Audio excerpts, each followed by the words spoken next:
another episode of Blissful Beings. We are your hosts, Janine Cascio and Dr. Mel. And today we are speaking on a very, very common mental disorder called anxiety. What is anxiety, Mel?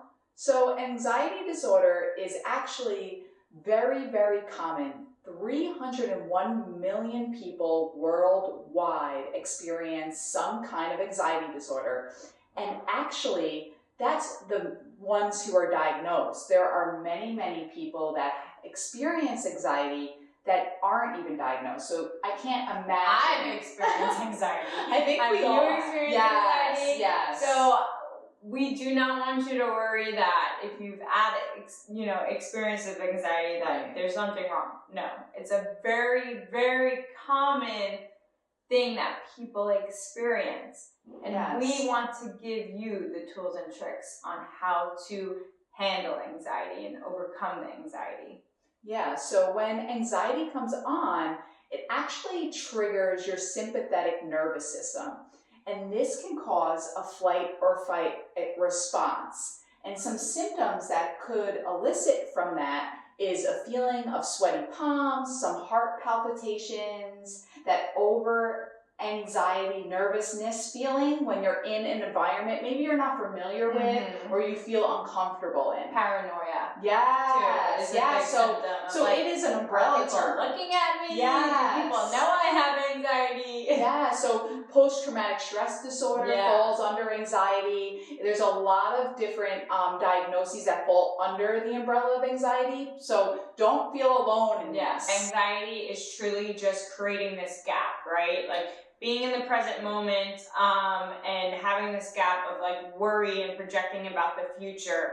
And really you're kind of creating from this place of projecting about the future. So, a lot of the tools and tricks that we have are mindfulness to bring you back to the present, to know that, in this current moment, in the present moment, you're okay, and that you're kind of wanting to get out of your mind of creating those symptoms in your body, which then lead to kind of nervousness, shaking, and paranoia.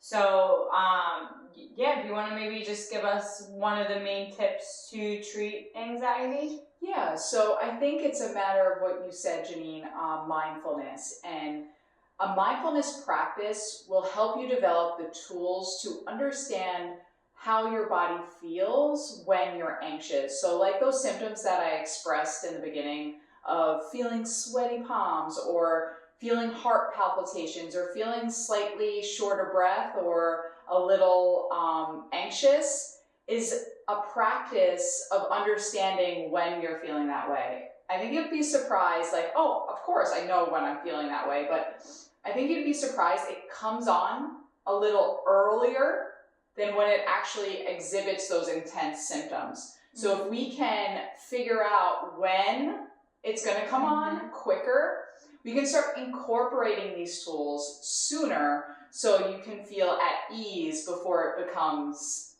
too intense. Yeah, and I think that's with a lot of things that we speak about is kind of having the education and the tools. And when you educate yourself, you could feel those feelings coming in and kind of then take the proactive step of being like, oh, I'm feeling, this anxiety creeping in, and now this is how I'm gonna, cut this off. Or what I like to say for me personally is bounce back of like, there will be moments that I feel anxiety, but now that I have the tools and tricks, I don't stay stuck in anxiety. I don't let that last. I have these tools and tricks that I utilize that I kind of become unstuck and back to the present moment where I know everything's okay.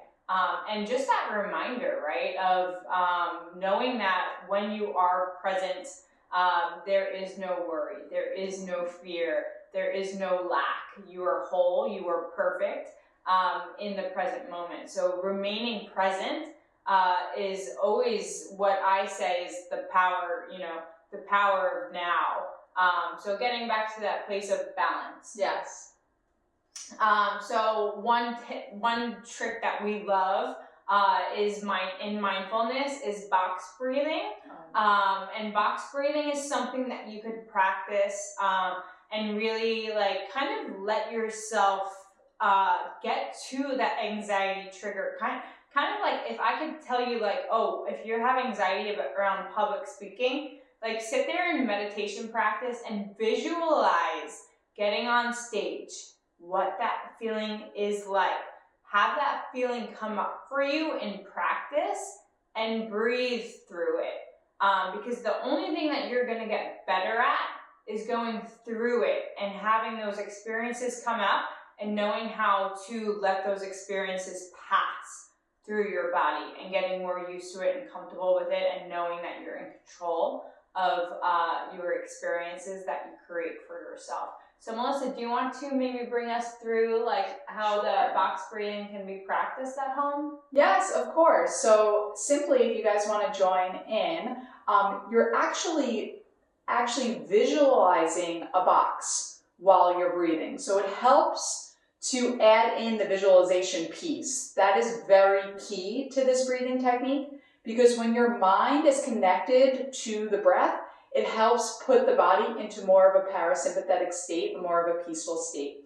So I'll actually draw out the box for you so it helps you visualize it even better. So inhale through your nose, filling the belly with air for 4, 3, 2, 1. Hold for 4, 3, 2, 1. Exhale for 4, 3, 2, 1. Hold for 4, 3, 2, 1. And you can do this as long as you want, retracing the box 3 to 4 times, I usually recommend, until you feel more at ease. You know, this technique is actually used in the military by actual military vets before they go into a very stressful situation or even battle. So if it works for them, I think it can work for anybody in any kind of environment. Yeah, I mean, jumping on work calls and any stress-related environment, you could kind of just tap into box breathing, recenter yourself, balance yourself,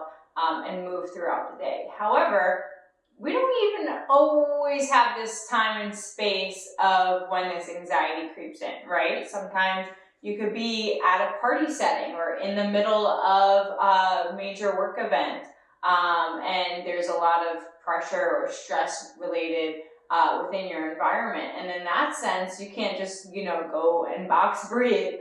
So what are these like easy tips that you could utilize? One of my favorite tips of, when anxiety's creeping in, and you're in this place that you can't just go and do a box breathing exercise, is to remove your focus off of you. So when anxiety comes in, a lot of it's like me, or people looking at me. How am I feeling? Why am I feeling this way? And your mind is kind of spiraling through all of these thoughts of like, oh, I'm shaking, I'm nervous. Do people notice I'm nervous? As soon as you can center your focus around anything other than you, so whether it be objects within the room, maybe someone else is like at the dinner table speaking, focus on them, focus on what they're saying. And to know that anxiety is so common that the person probably speaking in that moment is subconsciously feeling a little anxious as well. Yes. And to know that it's okay. So a lot of those tips kind of desensitize. Right. Is that the word? Desensitize. Desensitize, sorry. I can't, as the big words Dr. Mellon uses, I don't really use. But desensitize it for me. Like, makes me feel like, oh, it's normal. We're in a work setting, there's a lot of pressure. Of course, I'm supposed to feel some sort of anxiety. Sometimes anxiety means I care, right? Like, I'm excited. And that's another thing, is that nervous anxiety feel is actually the same as excitement. Right. So a little mind trick I do is like, I'm so excited to speak. I'm so excited, and I focus on being excited to share what I have to share, right? Instead of worrying so much, because I've always had the most anxiety about public speaking, and I've always said, like, if I public speak and I talk in front of a room full of people, Yeah. I will share with the world that you can do it too. Right, and I think it's a practice, and that's what mindfulness is. It's just a practice, and the more you understand where you have anxiety, and then you learn how to approach that situation in a different way, and you continue to repeatedly go into that environment over and over again, it gets easier. Like, me and Janine would never think we would ever do a podcast, but the first episode was a mess. We were like really upset and emotional. We're like, oh, we'll never be able to do this. But then the more we did it, the less anxious you get around it. So I think don't beat yourself up if you're finding a situation that you are having trouble handling. Just take these tools for a daily practice, and it's going to get better over time. Don't be hard on yourself. Be kind with yourself. Yeah, you have to give yourself grace. That's the number one thing too, is just know that you're doing the best you can. And, you know, there's so many things out there that will help you get better.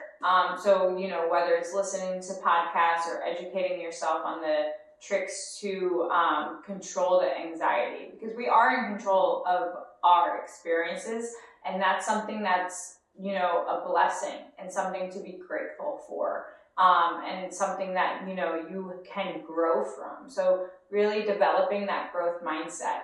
And I think, you know, another like spirituality, like underlying cause of anxiety could just be being honest with yourself and those around you.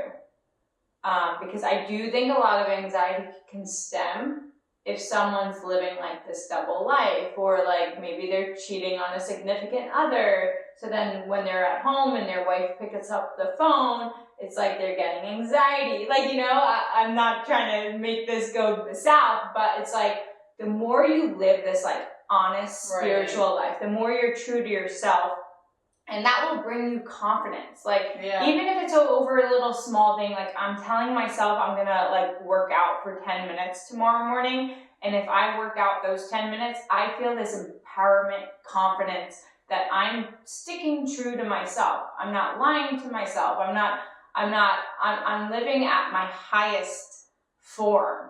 And if you know, start small, whether it's like, you know, I'm not going to pick up a drink today because it's a Monday and I don't need to drink on Mondays. Taking these small steps will make you feel more empowered, more confident, and more authentic to yourself. Because when you live this authentic, true self life, that too will remove a lot of anxious and anxiety moments around you. Yeah, I think that's beautifully said. I think confidence comes from consistency and owning up to your desires and actually following through. Yeah, and when you begin to follow through to the things you say you're going to do, it helps. Yeah, it will remove a lot of anxiety. For sure. Well, I truly hope that this episode resonates with you, and that you've taken something from it. If you do believe that this episode can help a family member or a friend or anyone that you know that might be going through experiencing anxiety, please share it.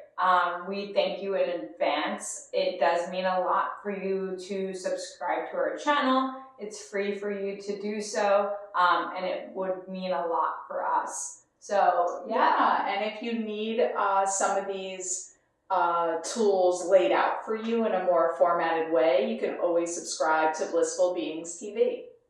Thank you, guys.